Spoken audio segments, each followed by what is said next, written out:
நண்பர்கள் அனைவருக்கும் வணக்கம். இன்னைக்கு நம்ம திருவண்ணாமலையில கிரிவல பாதையில உள்ள அஷ்டலிங்கங்களை பத்தி தான் இப்ப நம்ம பார்க்க போறோம்.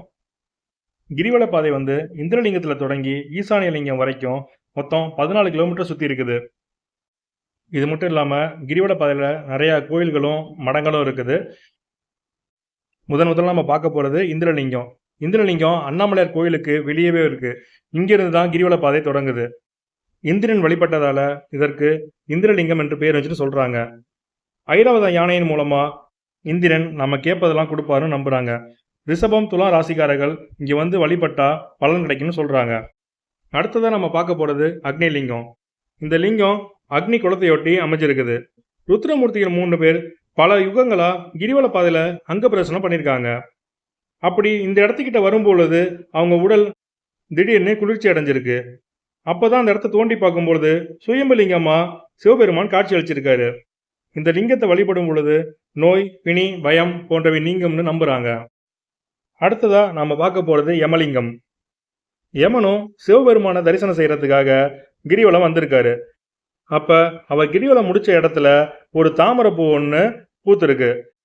அந்த தாமரைப்பூல இருந்து ஜோதி வடிவில் லிங்கமா தோன்றி சிவன் காட்சி தந்திருக்காரு.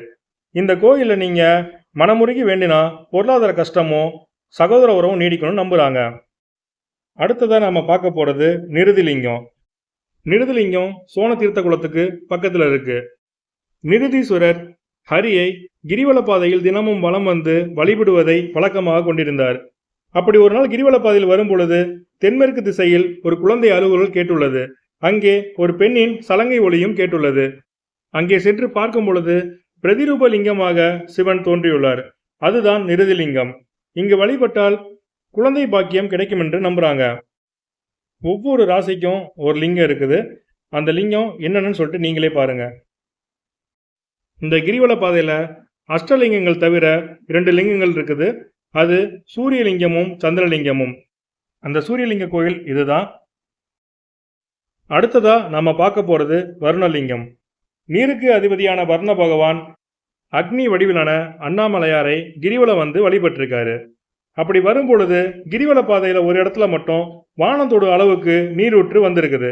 அதுல மெய் மறந்து வருண பகவான் அண்ணாமலையாரை வணங்கியிருக்காரு. கண்ணை திறந்து பார்க்கும்போது அங்க ஒளிமயமா ஒரு லிங்கம் காட்சி தந்திருக்குது. அந்த லிங்கம் தான் வருணலிங்கம். அடுத்ததா நாம பார்க்க போறது வாயுலிங்கம். மூச்சு காத்த நிறுத்தினபடி வாயு பகவான் கிரிவலம் வந்திருக்காரு. அப்படி கிரிவலம் வரும் பொழுது ஒரு இடத்துல மட்டும் பூவோட மனம் அடிச்சிருக்குது. அங்க நிலை தடுமாறிய வாயு பகவான் திரும்பி பார்க்கும் பொழுது பூக்களுக்கு நடுவுல சுயம்பாக லிங்க வடிவில் சிவன் காட்சி தந்திருக்காரு. அதுதான் வாயுலிங்கம். அடுத்ததா நாம பார்க்க போறது சந்திரலிங்கம். இந்த அஷ்டலிங்கங்களை தவிர நான் சொன்ன 2 லிங்கத்துல சூரியலிங்கம் 1, சந்திரலிங்கம் 1. சூரியலிங்க கோயில் நீங்க ஆல்ரெடி பார்த்துட்டீங்க. இது 2வது சந்திரலிங்க கோயில். அடுத்ததா நாம பார்க்க போறது குபேரலிங்கம். செல்வத்துக்கு அதிபதியான குபேரன் இங்க கிரிவலம் வரும் பொழுது விஷ்ணுவும் லட்சுமியும் சக்கரபாணி செய்யும் காட்சியை தரிசனம் செஞ்சிருக்காரு. அப்போ சுயம்பு வடிவில் தோன்றிய லிங்கம் தான் குபேரலிங்கம். கடைசியா நாம பார்க்க போறது ஈசானிய லிங்கம். நிலையற்ற வாழ்வை உணர்த்தும் லிங்கமே ஈசானிய லிங்கம். ஒரு நாள் ருத்ரமுனிவர் கண்களை மூடி கிரிவலம் வரும் பொழுது ஈசானிய முனையில ஒரு அழுகுரல் கேட்டிருக்குது. அங்க சென்று பார்க்கும் பொழுது சுயம்பு வடிவில் சிவபெருமான் லிங்கமா காட்சி தந்திருக்காரு.